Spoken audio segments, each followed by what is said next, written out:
छत्तीसगढ़ का तीर्थराज रतनपुर, मां महामाया की नगरी, अपने सनातन आस्था और पुरातन वैभवता की वाहक रही है। 4 युग बीते और इन 4 युगों में यह रतनपुर अलग अलग नामों के साथ समृद्ध होती रही।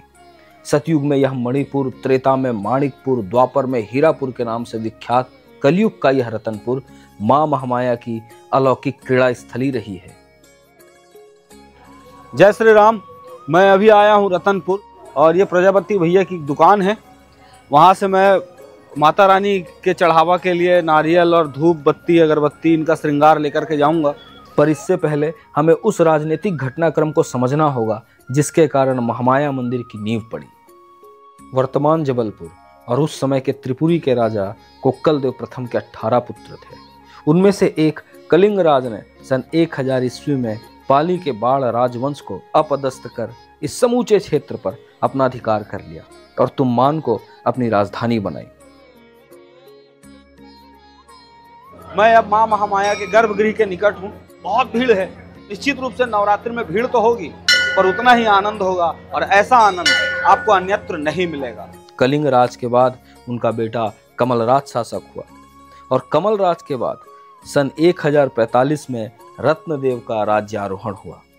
पहले के कुछ वर्षों में राजा रत्नदेव की राजधानी तुम्मान ही थी, परंतु एक घटना ने राजा रत्नदेव प्रथम को राजधानी तुम्मान से रतनपुर बनाने के लिए विवश कर दिया। महामाया माँ के दर्शन हो गए और मेरे साथ साथ ये तमाम श्रद्धालुगण भी दर्शन को आए हैं और संभवतः इसके बाद कुछ लोग लखनी देवी जाएंगे और कुछ भैरव बाबा के दर्शन करें। आइए उस दिव्य घटना को सुनते हैं जिसने राजा का हृदय परिवर्तन कर दिया। राजा रत्नदेव आखेट के शौकीन थे और सन 1045 में वे शिकार खेलने मणिपुर अर्थात वर्तमान रतनपुर आए हुए थे, जहां रात्रि विश्राम उन्होंने एक वटवृक्ष पर किया।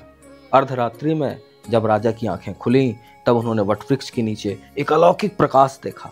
राजा ने देखा कि मां भगवती अपनी सखियों के साथ विहार कर रही हैं। राजा यह दृश्य देख करके चेतनाहीन हो गए। सुबह होने पर राजा रत्नदेव वापस अपनी राजधानी लौटे, परंतु मणिपुर की यह घटना बार बार उन्हें व्याकुल कर रही थी। मां भगवती की इस दिव्य लीला का स्मरण करके राजा रत्नदेव ने यह तय किया कि वह अपनी राजधानी तुम्मान से रतनपुर स्थानांतरित करेंगे। साथ ही उन्होंने यह भी तय किया कि मणिपुर का नाम बदलकर वह रत्नपुर कर देंगे।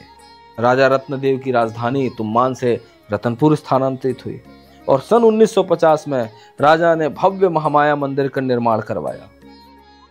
श्रद्धेय जो भी महाराज पंडित यहाँ बैठे हुए हैं, ये लगातार 9 दिनों तक माँ दुर्गा सप्तशती, देवी भागवत, श्रीमद् भागवत, इसका लगातार प्रातः काल 8 बजे से लेकर के शाम 5 बजे तक पाठ करते हैं और 9 दिनों के बाद जब यह संपन्न हो जाएगा फिर हवन होगा। इसके पीछे एक धारणा ये है कि ऐसा करने से माँ महामाया की कृपा पूरे क्षेत्रवासियों पर, पूरे प्रदेशवासियों पर और न केवल प्रदेश पर अपितु पूरे राष्ट्र पर बनी रहती है।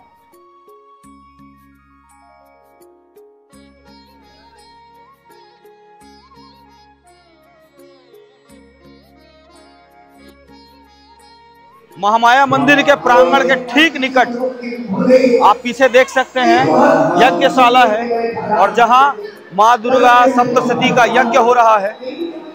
हम सभी का यह सौभाग्य है कि हम न केवल माँ भगवती का दर्शन कर पा रहे हैं, माँ महामाया के दर्शन कर पा रहे हैं, अपितु इस दिव्य यज्ञ के भी दर्शन हो रहे हैं। जनश्रुतियों के अनुसार जहां मंदिर निर्माण हुआ है वहां मां सती का दाहिना स्कंद गिरा था, जिसके कारण भी राजा रत्नदेव ने महामाया मंदिर का निर्माण करवाया। 4 युगों से विद्यमान यह रतनपुर न केवल छत्तीसगढ़ में अपितु पूरे भारतवर्ष में आस्था का केंद्र बना हुआ है और मां महामाया के मंदिर ने रतनपुर के वैभव को और बढ़ा दिया है। नवरात्रि में एक बार मां महामाया के मंदिर अवश्य आएं, मां महामाया के दर्शन अवश्य करें। जय श्री कृष्णा, राधे राधे।